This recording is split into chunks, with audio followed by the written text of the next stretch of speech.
The Battle of Yarmouk, 636 CE, was a decisive confrontation between the Byzantine Empire and the Muslim Rashidun Caliphate, marking a turning point in the expansion of Islam and the weakening of Byzantine influence in the region. Byzantine army. The Byzantine forces, led by Heraclius, the Byzantine emperor, were commanded by Vahan, a senior general. The Byzantine army was well organized and heavily reliant on Greek fire, strong infantry, and cavalry. They had a strategic defensive position and outnumbered the Muslim forces with estimates of up to 100,000 men, though the number is debated. The Byzantines had experience in defending their territories and had been fighting against various foes for centuries.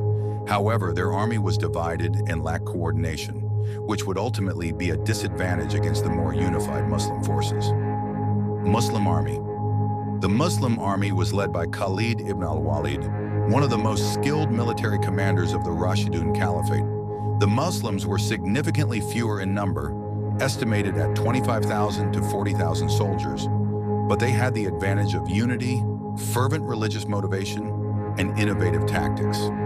Khalid employed a variety of military strategies, including rapid movements and feigned retreats, which destabilized the Byzantine forces.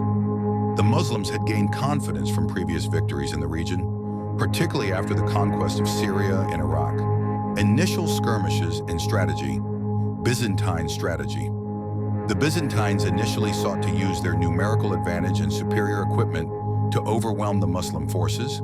They attempted to maintain a defensive position along the Yarmouk River, with their cavalry positioned on the wings, hoping to envelop the Muslim army.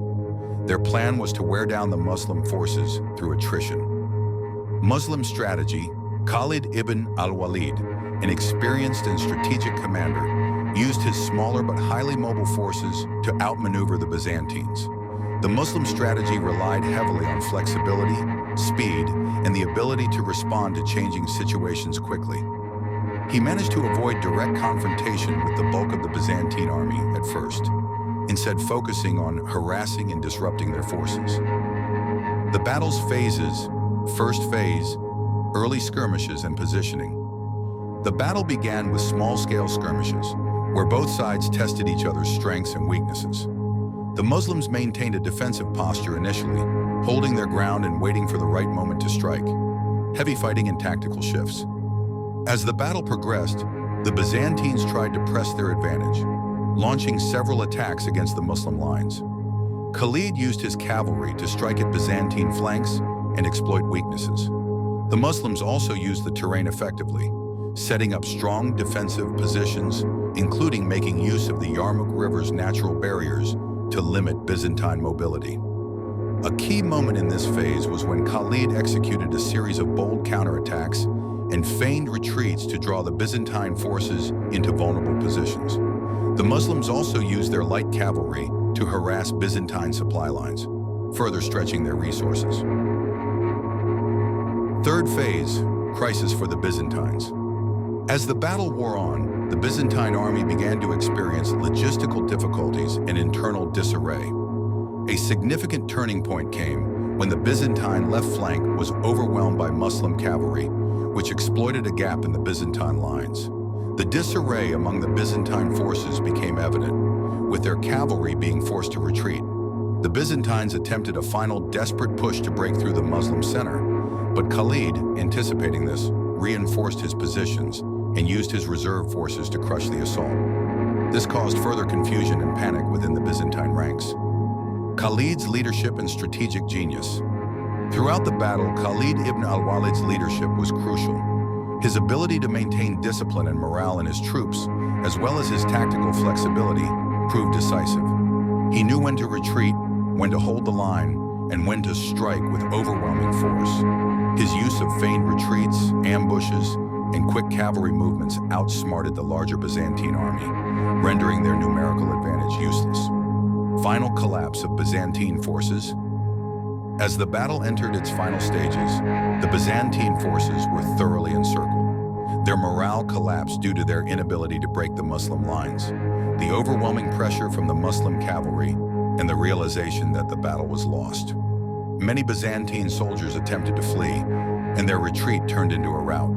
The the Byzantine army was completely shattered, with tens of thousands of soldiers killed and many more taken prisoner or fleeing the battlefield. The Byzantine Empire's hold over Syria was effectively broken.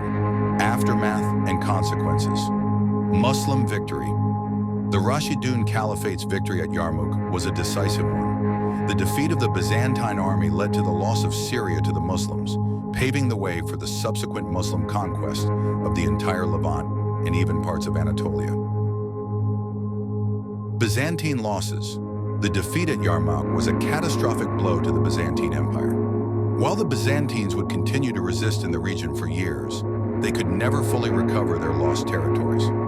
The loss of Syria meant that the Byzantine Empire lost its richest provinces, which were vital for both economic and strategic reasons. Legacy of justice and leadership. Khalid ibn al-Walid's legacy at Yarmouk was not only military, but also moral and ethical. His leadership was marked by fairness and adherence to Islamic principles. Despite being a fierce warrior, he was known for his compassion and justice, both on and off the battlefield. After the victory, he ensured that the prisoners were treated humanely, and he worked to establish peace and stability in the newly conquered territories. His ability to balance fierce combat with humane treatment of both friends and foes left a lasting impact on the Islamic military ethos. Conclusion. The Battle of Yarmouk solidified Hazrat Khalid ibn al-Walid's legacy as one of the greatest generals in history. His mastery of tactics, ability to inspire his troops, and his role in the early Islamic conquests made him an iconic figure. The victory at Yarmouk was not just a military triumph, but also a turning point that led to the spread of Islam across vast regions. Khalid's legacy lives on as a symbol of leadership, courage, and unshakable faith in the face of adversity. And there you have it. If you enjoyed, make sure to hit that like button and subscribe for more content. Catch you all in the next one.